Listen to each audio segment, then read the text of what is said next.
سے زائد فلسطینی شہید ہوئے ہیں، جن میں معصوم بچے بھی ہیں، وہ خوراک کے لیے تڑپ رہے ہیں، وہ پانی کے لیے تڑپ رہے ہیں، اور ہم صرف یہاں پر قراردادوں پر قراردادیں لا رہے ہیں، عملی طور پر کوئی کام نہیں کر رہے۔ جناب چیئرمین، آج مشتاق صاحب، میں بیٹھا ہوا تھا، میں بھی قرآن شریف کا مطالعہ کرتا ہوں کبھی کبھار، آج مجھے ایک آیت میرے سامنے آئی، اچانک آئی، میں آپ کی اجازت سے چاہتا ہوں کہ وہ میں سنا دوں اردو ترجمے۔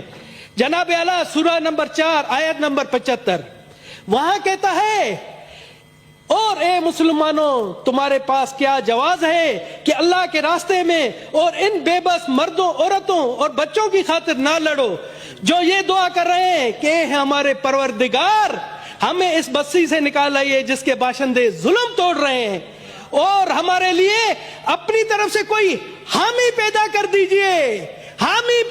دیجئے، اور ہمارے لیے اپنی طرف سے کوئی مددگار کھڑا کر دیجئے۔ سر، غیر مسلم ہو کر مجھے جب یہ آیت آتی ہے، مجھے شرم آ رہی ہے کہ ہم یہاں پر صرف قراردادیں ایئر کنڈیشن ماحول میں، گرم ماحول میں بیٹھ کر رہے ہیں، کچھ عملی طور پر کوئی کام نہیں کر رہے۔ یہ آیات ہے، اور مجھے کسی عالم نے کہا کہ اسلام میں ہے کہ اگر کہیں ظلم ہو رہا ہے تو اس ظلم کے خلاف آپ لڑو، آپ لڑ نہیں سکتے ہو تو اس کے خلاف بولو، آپ بولے نہیں سکتے ہو تو اس کے خلاف دل میں مذمت کرو۔ تو کیا ہے، کہاں پر ہے وہ چیزیں؟ مجھے بتائیں وہاں پر کہاں پر یہ چیزیں؟ سر، وہاں پر مسلمان نہیں مر رہے، وہاں پر مسلمان شہید نہیں ہو رہے، یہ انسانیت کا قتل ہو رہا ہے، انسانیت شرما رہی ہے۔ ہم سے تو آپ کہتے ہیں آپ لوگ کافر ہیں، ہم سے تو وہ کافر ملکوں کے لوگ اچھے ہیں جہاں پر ڈیلی فلسطین کی حمایت میں مظاہرے ہو رہے ہیں، ڈیلی ان کے حق میں مظاہرے ہو رہے ہیں۔ جناب اعلیٰ، میں آپ کو، سر ہمیں مجھے دے، میں پاکستان کی 1 کروڑ اقلیتی عوام کی طرف سے اپنے فلسطینی بھائیوں کے ساتھ ہوں، اور ہمیں فخر ہے، مجھے فخر ہے، میرے خاندان کو فخر ہے کہ ہم نے ظلم کے خلاف اہل بیت کی بھی مدد کی تھی۔ اہل بیت ہمارے ہاں پاکستان میں مہمان تھے اور ان پر ظلم ہوا، ان کے ساتھ ہم مل کر لڑے، تو ہم اپنے فلسطینی بھائیوں کے لیے بھی ہیں اور اسی روایت کو برقرار رکھیں گے۔ یہاں پر آپ آئے، سب سے پہلے ہم کوشش کریں کہ جنگ بندی ہو، وہاں یہ جو معصوموں کا قتل ہے وہ رکے، اس کے لیے عملی اقدامات اٹھائیں۔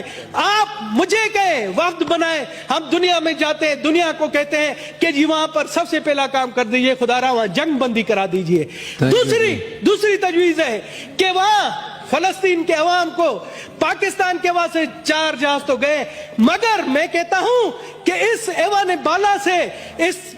بالا سے بھی ایک امدادی جہاز جانا چاہیے، چاہے وہ 20 کروڑ کا ہو۔ سب سے پہلے دھنیش کمار اعلان کرتا ہے آپ فنڈ قائم کریں، اس ایوان سے 20 کروڑ کا، سب سے پہلے 1 کروڑ روپے کا اعلان میں کرتا ہوں، میں آپ کے فنڈ میں دیتا ہوں، آپ کریں، حیا شرم کریں، آئے اور فنڈ کا اعلان کریں۔ دھنیش نے اگر 1 کروڑ نہیں دیا، مجھ پر لعنت 1000 بار۔ آپ 20 کروڑ روپے کا کریں، آپ کریں، ادھر سے ہم جائیں گے اور امداد اپنے فلسطینی بھائیوں کو پہنچائیں گے، ادویات پہنچائیں گے، ان کے لیے پانی، راشن پہنچائیں گے۔ آپ کریں، اعلان کریں، اگر میں نے نہیں دیا مجھ پر لعنت۔ تھینک یو جی، تھینک یو جی۔ جی سینیٹر سید وقار مہدی صاحب۔